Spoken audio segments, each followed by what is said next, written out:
You want to start mushroom farming, so you ask someone, how many mushroom bags should I start with? Someone know you, and they tell you, start with 500 bags. And someone else tells you, I think 100 is the best. And that person says, you know what, just start with 20. Then you watch a successful farmer with thousands of bags, and suddenly you are like, you're calculating how much it will cost you to build a farm that looks exactly like theirs. Please don't do that. Because the correct number of mushroom bags for a beginner is not determined by what another farmer started with. It depends on 4 things that I'm going to tell you now. Number 1, your purpose. Number 2, your available money. Number 3, your available space.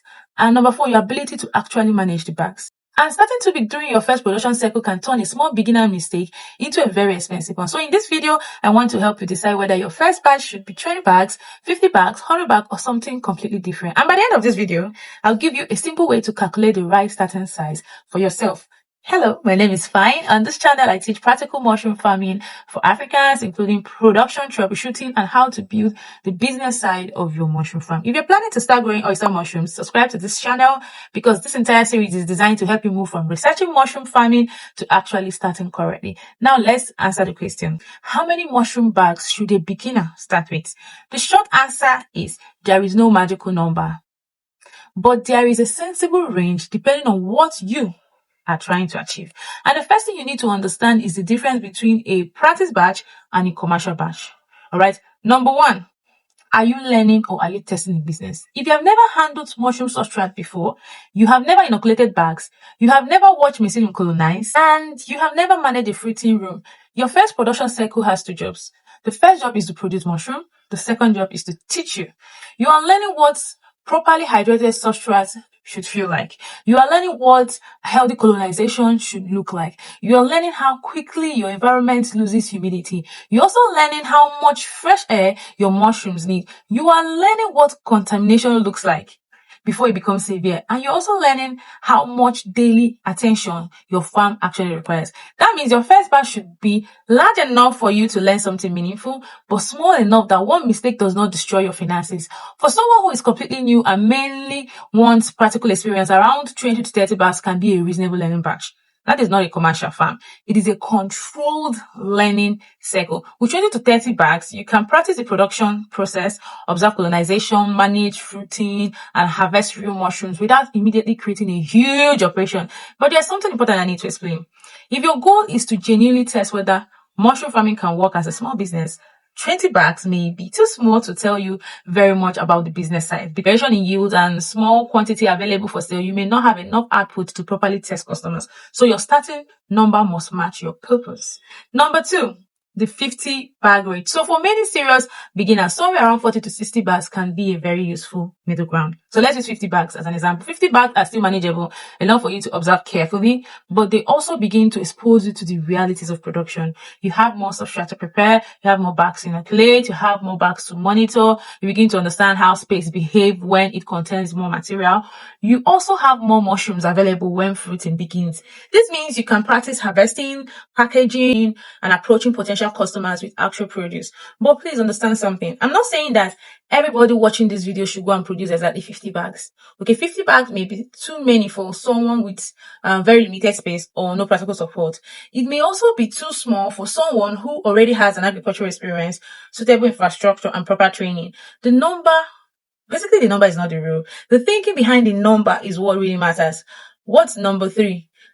Let's talk about 100 bags. And now we're getting closer to small commercial tests. 100 bag can make sense for a beginner who has already done the preparation properly. You understand the production process. You have suitable incubation and fruiting space. Those 2 spaces need to be different. You have access to reliable spawn. You have calculated your substrate requirements. You have enough time to manage the farm. And most importantly, you have started thinking about who will buy the mushrooms.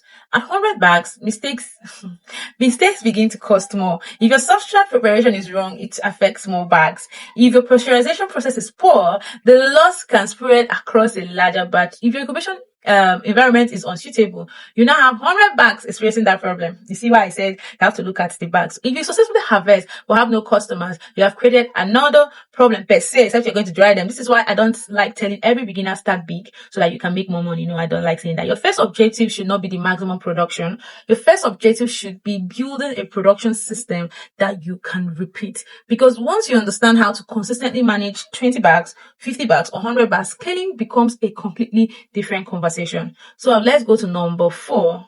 Okay, and that has to do with 500 bags. I know 500 bags sounds exciting. Yeah, you're already calculating how much you're going to make, how much you're going to use to flex yourself, to enjoy yourself, take yourself and everything. 500 bags basically means, means more substrate bags. It means more spawns. It means your pasteurization capacity has to be on there. It means more labor. It means more incubation space, more fruiting space, more humidity management, more harvesting, more packaging, and more mushrooms that need customers. So if this is your first ever production cycle, you are multiplying every decision you have not yet tested. Do you understand now? So imagine discovering after inoculating 500 bags that your substrate moisture was consistently too high.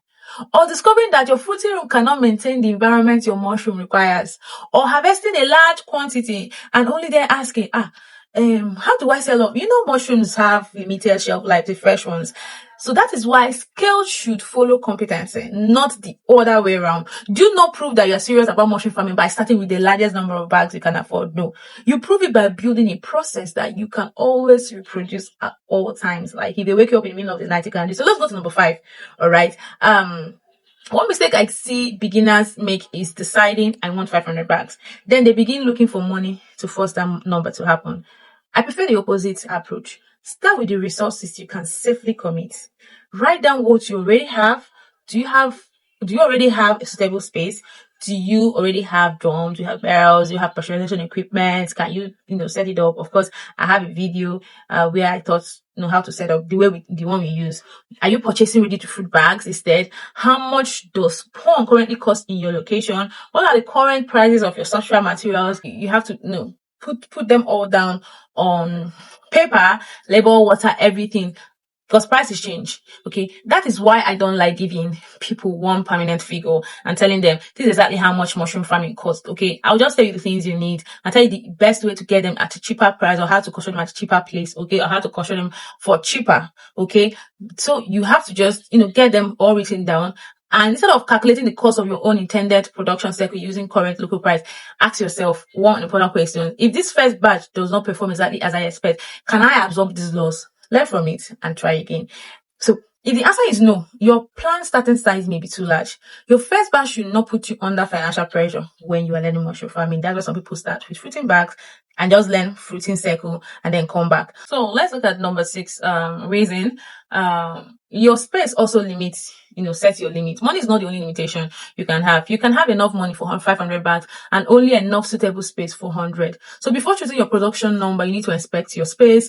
Where will the bags incubate? Where will they stay to fruit? Can you maintain the humidity? Can you provide fresh air? Can you clean the environment properly? Can you move around the bags easily? Can you inspect them? Can you harvest without damaging other clusters? Okay.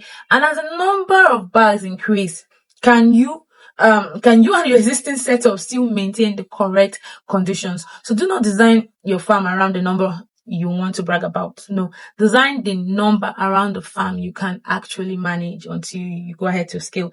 What's the 7th reason? Think about your market before you scale. This is a part many aspiring farmers keep. Imagine you successfully produce mushroom from 100 bags. Excellent. What happens next? Who knows you have mushroom? Have you spoken to households? Have you spoken to restaurants? Have you spoken to hotels, healthy food customers, food vendors, supermarkets where appropriate? But I always don't preach starting with supermarket because their whole process, it's not where you just jump in, okay? Have you built a WhatsApp customer list? Have you tested your packaging? Do people in your area understand the products? Do they even know that you sell? Have you asked potential customer what quantity they could realistically buy? This is why I always say that selling should begin before you harvest. You don't wait until beautiful mushroom clusters are sitting in your fruiting room before you start asking, where can I sell my mushroom? All right. The number of bags you produce should gradually grow with the market you are building. So let me simplify everything. If you are completely new and mainly want hands-on learning, you might begin around 20 to 30 bags. If you have learned the process properly and want a more meaningful production test, something around 40 to 60 bars can make sense. If you already understand the process and have suitable space, reliable inputs, and you're actively testing your market, around 100 bars can become a small commercial test. And if you're thinking of 700 bars for your first ever production set, I would strongly encourage you to first ask whether your production system has actually been tested. Again, these are not universal laws. Okay, they are planning ranges. Your correct number depends on your own situation. Now, let me give you the 5 questions I want you to ask before choosing your own number. Question number 1: what is the purpose of this production cycle? Are you trying to learn? Are you trying to test? Is it for commercial production? You need to be able to answer that question. Question number 2: how much money can I invest comfortably? Very, very important. Not money you desperately need for something else. Money you can responsibly put into learning and production.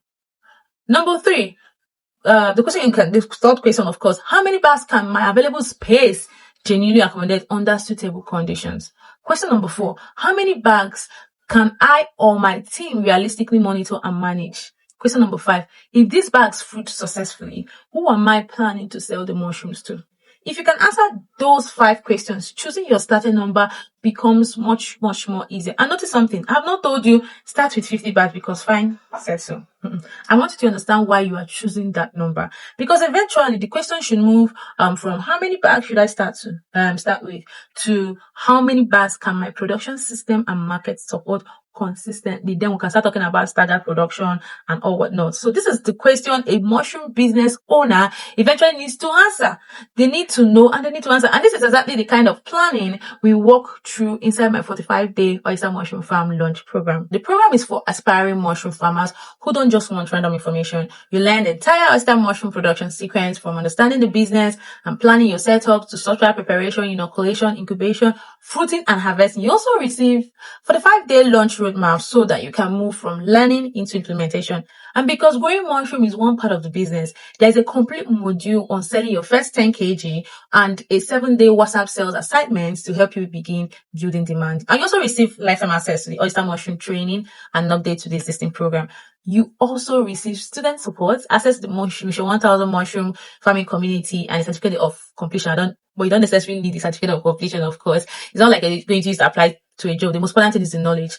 And when you are ready for practical production, you can also purchase Mushroom Spawn and our practical starter materials from us, where delivery is available and at a discounted rate. So the current training fee is 20,500 naira. If you're ready to stop getting your way through mushroom farming and follow one complete production system, you'll find the enrollment link in the description and in the pinned comment. And if you're not ready to enroll yet, that's okay. That's okay. Take the 5 questions from this video and calculate your own sensible starting scale. Do not copy another farmer's number. Build around your resources, your environment, and your market. And in the next video, we are going to talk about something that can save you a lot of money before your first batch even begins. The things you should not buy before starting mushroom farming. Because beginners often spend money on equipment they do not, need yet, while ignoring the things that will determine whether the mushrooms will grow. So subscribe and turn on your notification bell so you don't miss that video.